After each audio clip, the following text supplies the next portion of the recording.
school was really never my thing. College was not going to be for me. Came in at a company, was very much a remote sales without ever meeting anybody physically. We had such an unfair advantage because we were already used to running in a very effective and lean operation virtually. Typically, the skill set stuff is easy to teach. The hard part is managing the mindset, and that is the difference maker. No matter how good AI gets, you will not be able to replace the value of a human being with the human motivation and empathy that ties in. Welcome to the Entrepreneur's Logbook podcast, where we uncover the strategies and insights driving extraordinary business growth. Today, we're joined by Matthew Uber, founder and CEO of Spinwheel, a strategic consulting firm specializing in training, business development, and business management solutions.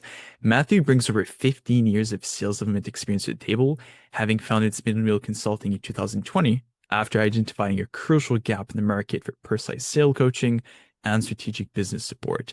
His company provides elite staff, sales staffing, strategic consulting, and custom training program designed to help businesses unlock their full potential and achieve sustainable growth. Matthew, thank you so much for joining the show. Nice to have you. Thanks, man. Thanks.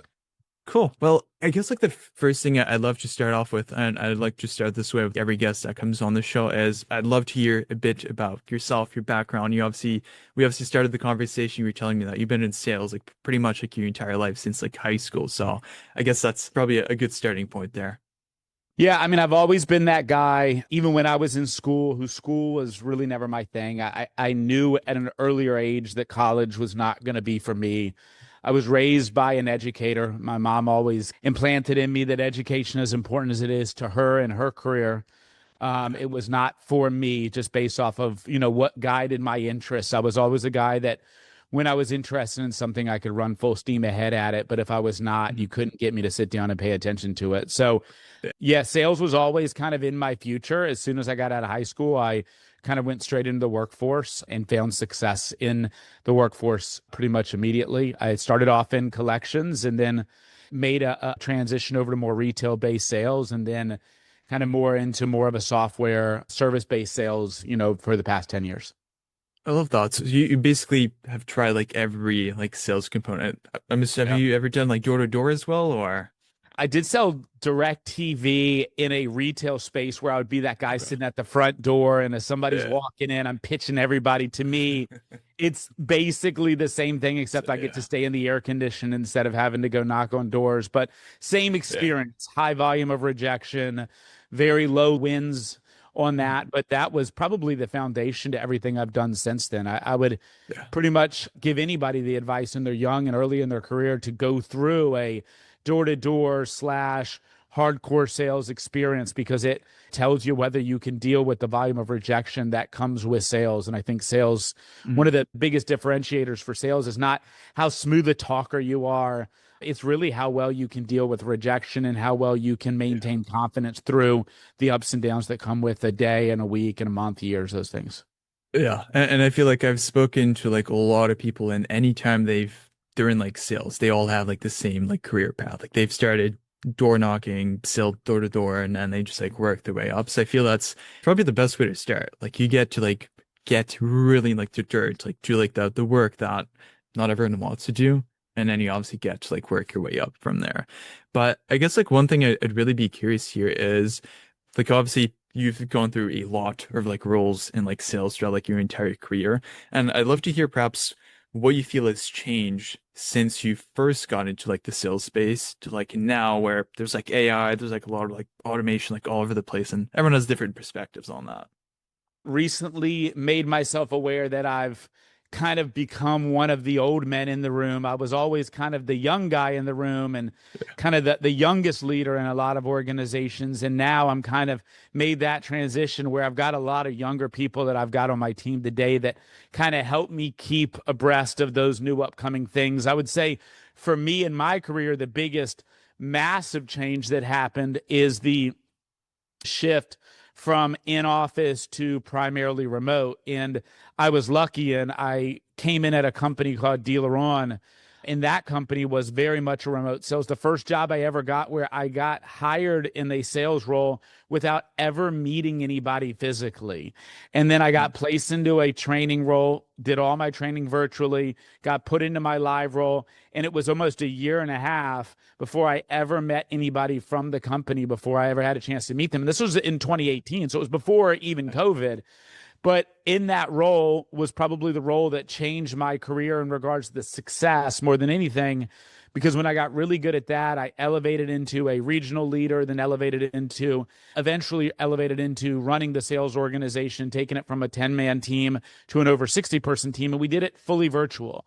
And when we went into COVID, we had such an unfair advantage over all of our competition because we were already used to running in a very effective and lean operation virtually. The space I work in and have come from, which is the automotive space, has always been a face-to-face, handshake-based business. And we were able to operate successfully virtually, one of the first companies to be able to do that successfully.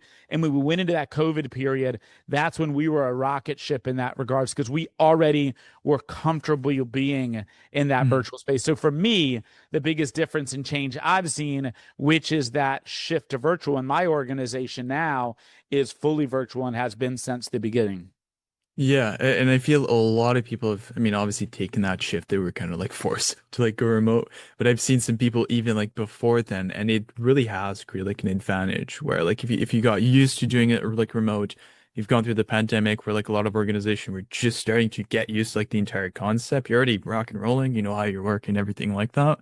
But it's interesting that you mentioned that because yeah, sales is really like face to face. It's all about like relationship, especially I mean if you're in the automotive space, it's probably like a bit hard when you start off trying to sell something like virtually. It's really like in person. You're in the dealership, you run after the customer, shake their hand, trying to obviously like introduce yourself, etc. So obviously going virtual, that's definitely like a big one. Was there like any like challenges like when you guys like started making that shift or? I was dumb enough to not know the difference at that point in my career. Like I Yeah. came there and I was still kind of very much entry level in the account executive game of the space. I had Mhm. not experienced much success yet. That was Sure. my launching spot. So I came in with a fresh mind. I've always been an aggressive salesperson in regards to effort. I think success in sales, kind of like my foundational thing when I teach, coach, train, and when I was an individual contributor myself, which is success in sales is either due to your pitch, your pace, or your attitude. So either we Mhm. can improve the words you say, you can increase the volume of calls you make or touches you do, or you Yeah. can fix the overall mindset around your confidence, your energy, your enthusiasm, and those things. So for me, Mhm. that core concept that I established back when I was doing that direct TV transitioned really well in that aspect. But right now, to your point, I would say a lot of companies still don't know how to do it. And a lot Yeah. of the consulting I do is solving for that. Is we know we need to get better at virtual selling. We know we need to get better at presenting over a screen and making an impact over a screen. We need your help. And so either they bring me in to teach them how to do that, or they bring me in to bring in a team to help them do that. I'd say 90% of our clients, that's what we're helping solve for. Because the other big thing that I realized in the virtual opportunity is when you were landlocked to a physical office, you were limited to the options of staff you had available to you. And the Yeah. thing I loved about when we were at Dealer One and we were hiring, I had access to people all over the country. I could Mhm. hire people in a country town in Mississippi, and it meant the same as that big city guy that was in my office here in Dallas, right? It Yeah. didn't change. I had the opportunity to give an opportunity to people who didn't have those things. And one of the Mhm. other things that I've noticed over the past 5 years is as I've kind of done this, which is the entitlement that some people have, and especially here in America. And I've, over the past 5 years, utilized not just American talent. I've got quite a few of American employees, but I also have quite a few people that I utilize overseas in the access to people who are hungry, whether that Yeah. be outside of the big city or whether that be outside of the country. The change in mindset and the change in a hunger is drastic compared to some of the entitlement I think us Americans have. Yeah, and I think that's really helpful when it comes to sales as well, because you're looking for people that are like hungry. They want to work, they want to like compete here. So I think you found that sweet spot. And Yeah, yeah, I mean, I agree. Like we've started hiring people in like Eastern, like Europe and stuff like that. And I feel those people as well, like they're really good at what they do. And sure. sometimes you just have to give those people opportunities. On going back to what you were saying with the clients you work with, something that I'd really be like really curious is like when you start like working with a client, is there typically a few things that you look at to really understand their sales process, how it perhaps might be failing, breaking down, and like how do you actually go about making those tweaks and like fixes in a way? Yeah, I mean, look, every client's different based off of where they are within their business. I've got some clients that I'm working with that are been in business for 20 years. They've got 300 to 400 clients, but it's just been organic growth. It's been word of mouth. Yeah. It's not ever been anything they've been able to press the button and truly accelerate. So that Mhm. client's far different than a startup company who's got a new software but doesn't know how to get it out there. A lot of what I do is I do show the value of cold calling and appointment setting teams. And that's kind of in general for me, most of the teams I manage are foundationally growth from within organizations. At the end of the day, Zach, what I would say is my business and what I am is yes, I do consulting, but I do it from a foundation of I'm a trainer and a mentor and a coach. That's kind of my passion. The thing I've received the most reward from as a leader in my past is not just the things I've done individually, and I've accomplished quite a bit as an individual, but the thing that's filled my cup more is the opportunity to develop the future age. And I'm proud to say I've got over a dozen people in the automotive space that are in executive level leadership roles in different companies. And the company I created originally was a sales academy that I did while I still was in the corporate world. And I didn't have enough opportunity to make a difference on younger salespeople. And so my strategy has always been in every company I've gone to is hire from the ground floor, develop people to go up. For me, I don't really care about a resume. I look for individual personality traits. I look for people who are hungry. I look for people who have a student mentality, who have thick skin, who are self aware. Those people are the people I look for more than somebody with a glamorous resume. Because for me, Yeah.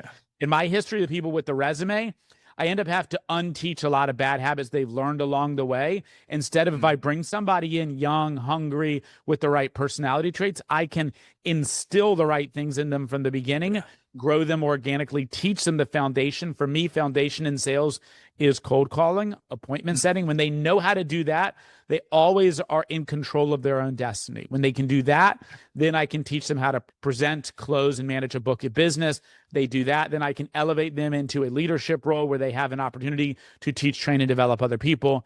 And that's how Mhm. my organization over the past 4 years has grown from 2 or 3 people when we first started to where we have over 75 people in my organization. Everybody starts at the ground, and Mhm. only people that move up into leadership roles. And in my organization, I have over 12 leaders who started at the ground in the past 4 years that have moved up into leadership roles. They only do that through merit.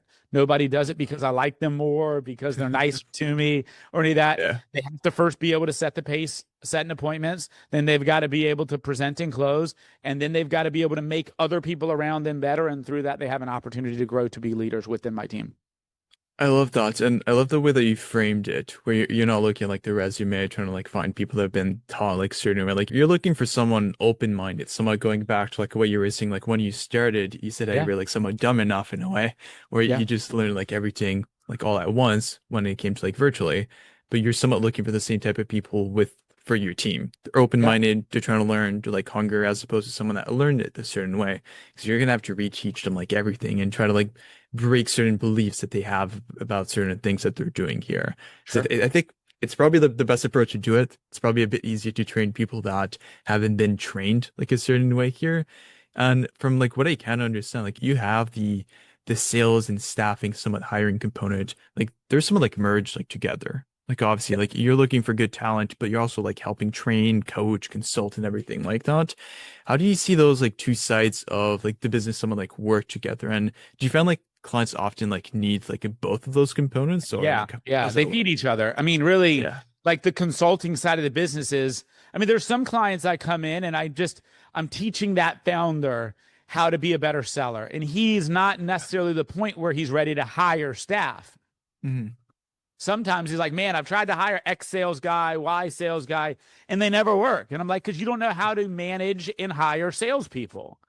And a lot of times I can say, I can sit with you and I can do interviews with you. I can show you how to do your job post. I can teach you to fish in a sense, which is great. Or if you want, I can bring the fish right to your front door. And I've got a whole infrastructure that says I can bring in the sales reps. I can bring in the closers. I can bring in the appointment setters. And by the way, I can give you an option to buy that staff once it's proven to bring into your team. So you can do it risk-free. I'll bring the team in. We'll implant them on your team. We can either do a flat fee structure where you can pay for that time, or we can do a performance-only structure. I'm comfortable in teaching my team how to sell, perform for your business. Now, if we go performance, it's going to be far more expensive for you because I'm going to take the risk. But if you want to do that, we can do that. And then I'll give you the option to then buy that staff at an incredibly high premium, but at least you know that staff works. You've seen the success. And if you want to bring them into your team, you can. So I've got a lot of different options for them. I bring in staff, leadership, coaching team, and I'm involved in the big picture coaching of the leader or the organization to be able to either do that themselves or to manage the team that I can install in there for them. So it generally feeds each other. I lead a conversation with a consulting discussion, but in most cases, instead of people wanting to do all the hard work themselves, they'd rather say, well, I believe in you. I think you could probably do it. Yeah, why don't you just bring your team in? It works that way most of the time. Yeah, I mean it's hand to hand. I mean, if you're looking at like people, I mean, sales and people are literally like the exact same thing. Like you need people to be able to like sell here. So you basically start with a consulting approach. You basically figure out what they're lacking of, where they need support, and oftentimes that ends up being having like either better people or just having people trained better to be able to perform at like a higher rate, essentially. For sure. I love that. And I think like one of the questions I'd be curious about is I always like to ask like these type of questions, but do you have like a situation that you remember where like you work with a client and it was like a challenging situation perhaps, and you were able to like turn it around like completely, help them grow their company like a bit more heavily, whether it's a limiting belief that they had, a misunderstanding they had, they wanted to be able to get that next level, they just couldn't do it, and you somewhat stepped in and were able to like support that? To be honest with you, a lot of the companies that I ended up leading the sales organization within the corporate world, when I introduced the idea of building a SDR team, they were like, no, Matt, we've tried it. It doesn't work in this business. We've done it 2 or 3 different ways. It doesn't work. And I say, look, man, you didn't do it with me. Let me show you. What do you have to lose? So the first organization I did that was with that dealer-owned company, and I'd had a lot of individual success. I said, just give me one single person. I'll bring somebody over from the support team. Let me interview 3 or 4 people that you think are good. I'll pick the best person. Let's proof the concept. If it doesn't work in a month, we'll know, and we'll go back to where we are. And we proved that concept in less than 2 weeks. I trained them, taught them how to do it. And the reason why I did that there is because I was running a region, and I had a lot of veteran people who were very highly paid and very experienced. And I was beating my head against the wall every day to get them to pick up the phone and cold call, and they just wouldn't do it. And they didn't need to do it because they were making enough money without doing that, just dealing with referrals and inbound leads that the company was bringing in. They weren't taking that thing to the next level with the cold calling. So I said, let me try it. Within 2 weeks, we proved the concept. We added it to other regions. And then 2 years later, we had over 40 SDRs, and that was the foundational aspect of our sales organization. And like I do with my team, nobody from the day I built the SDR team, nobody ever got brought in as an account executive any longer. Everybody got brought in as an SDR. And I think it was about 1/3 the cost that we paid AEs.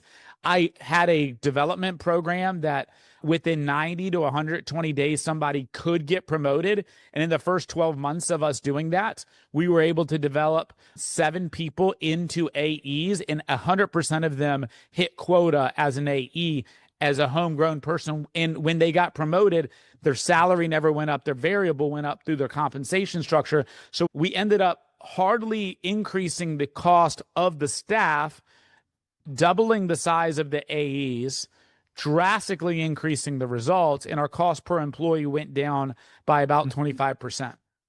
Like win-win all around the table, to put it like really Yeah. simply. So when we proved that concept, then I took that concept once I left Dealer On and I Mhm. installed that concept at a variety of different software companies in the corporate world as a sales Yeah. leader prior to me leaving the industry. And just with like that example, something I'd love to expand on like really briefly here is there seems to be like a lot of companies you work with, and correct me if I'm wrong here. There's a lot of like limiting beliefs, like, hey, that this won't work for us. Like we've tried it before, this doesn't work. Is that like a common like pattern, like occurrence that you see with companies that you work, like when you like engage a conversation or? Yeah, I mean, I would say every company is slightly different in that, but I do think that there is human nature that people like to create the excuse for themselves that that didn't work, not they didn't make it work. Cold Mm, calling has always worked. It's yeah. always worked. It always will work, no matter how good AI gets, no matter how good technology and software gets. You will not be able to replace the value of a human being with the human motivation and empathy that ties into doing what you need to do. It's just a question of, did you know how to hire them? Did you know how to coach them? Did you know how to motivate them? A lot of Mhm. clients also say, can I bring you in to train? And I'm like, yeah, yeah, you can bring me in to train. I'm a trainer. But a training program is only as good as the coach that follows it. So if you don't know how to then take somebody out of training and then coach them, for me, the most under thought of thing with salespeople, which is managing the mindset. Typically, the Yeah. skill set stuff is easy to teach. I could Mhm. teach somebody an elevator pitch and how to overcome objections in less than a week. That's not a hard thing to do. The hard part is managing the mindset, managing the Yeah. confidence, the rejection, and those things. And that is the difference maker. Yeah. I mean, I know that, yeah, sales, it's all mindset. Like if you can get like rid of that, you can get above that. I mean, you're going to crush in sales like no matter what. I think that's like what makes a good salesperson here. Yeah. And for like any like entrepreneur founders like watching, is there any, I guess maybe like two, three pointers they could give like, hey, like we're trying to like restructure, adjust, improve our sales process, how we go about like sales like as a whole. Is there any like two, three actions that they could take, say, in the next like month or so that directly would drastically like improve their performance on like what their growth? I would ask you, how much of a student are you? For me, I've had a decent amount of success in this industry, but I still am watching podcasts. I'm still reading books. I'm still listening to other perspectives. And I think the best sellers are the people who are the best borrowers of information and learn how to apply that information themselves. So, Mhm. I, like you, have created a podcast, and my podcast is around interviewing other leaders and entrepreneurs just to be able to ask them questions to learn more from them. So for Mhm. me, I think a student mentality is the most important thing anybody can have. The other piece of advice I'd give to any entrepreneur, which is, never get so married to your idea that you're unwilling to make adjustments. If you would have had this interview with me in 2020 with what my idea of what my business was, versus what it has evolved, shifted, changed, turned to up, down, this. It has Yeah. changed 100+ times. And Mhm. so I am a person that I believe in fast, intuitive, gut based decisions, but not being willing to stay too firm on those decisions that I get stuck in a rut. Being willing to adjust, move, ask questions, be humble enough to make adjustments and admit I'm not a know-it-all who knows everything at all times.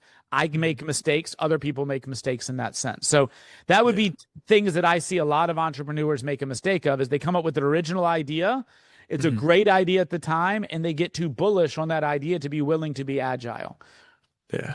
And I mean, again, like I think the overall concept that I really got from our conversation is really being open-minded. I mean, that seems to be a core theme and not just about like learning new themes, but learning new things. It's also about being able to like adjust your trajectory based on the information that you're getting.